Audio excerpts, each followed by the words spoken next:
It's been almost a week since Silver Palace CBT2 started, and there's been a lot of buzz for the game. However, the most discussed topic regarding the game has been its gacha system. Now, I've taken a look at it myself in detail, and yeah, it's not the best system to exist. Nor is it the worst, but it definitely leaves a funny taste in my mouth.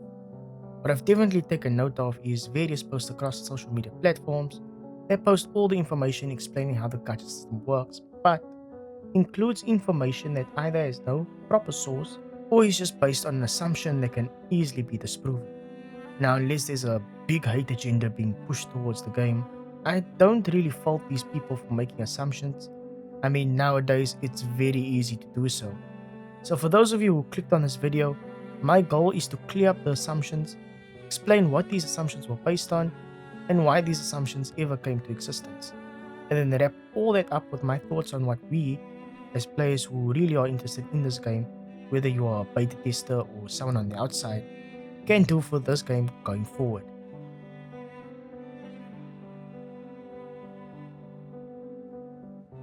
So I'm just going to jump straight into it since I've already gone through everything, and I trust that most of you watching are familiar with its gacha rules. So diving straight into the limited character banner, because that's where all the misconceptions come from. There are two important things that the rule description of this banner type does not state or does not make itself clear on.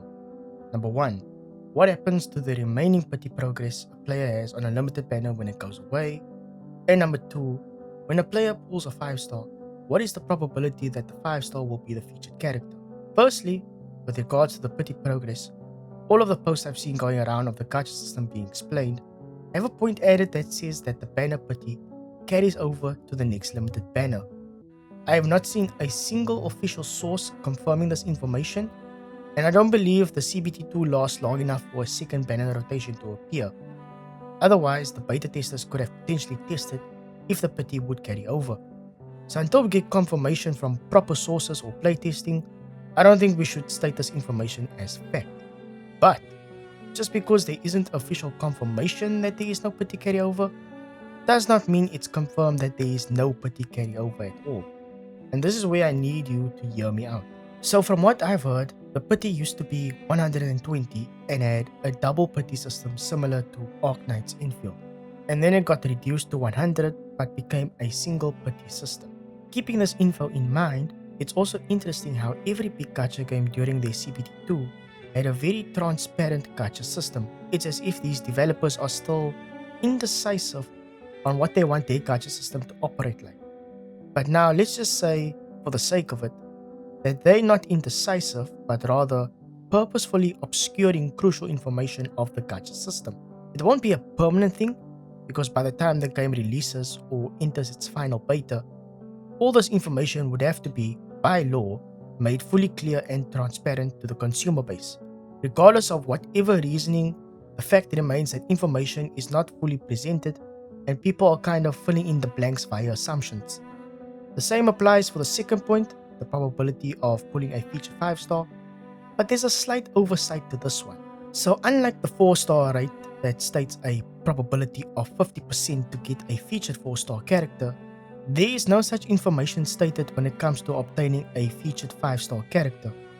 And so the conclusion people made was that it is a 25-75 rate, because there are 4 5-stars on the banner, including the featured character.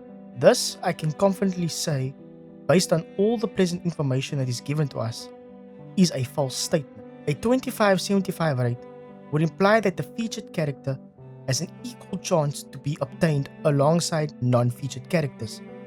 This is already disproven by the game itself with this statement right here, the listing of the featured characters, and to bring up something a bit silly, the arrows on the names of the featured characters that you normally see in other gacha games that would visually tell you these characters are right up. Okay, so what is the actual probability then? Unfortunately, there is no definitive answer, but only a range that can be given.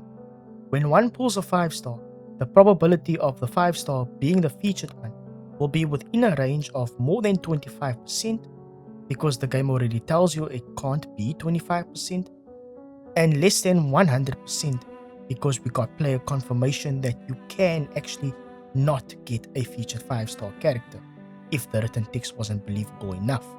Another thing to note is that you can obtain a non-featured 5-star character more than once. So this confirms that the pity system does not work the same way as your other big gacha games. And that kind of clears up the misconceptions going around, but what if I told you that even me clearing this up is irrelevant?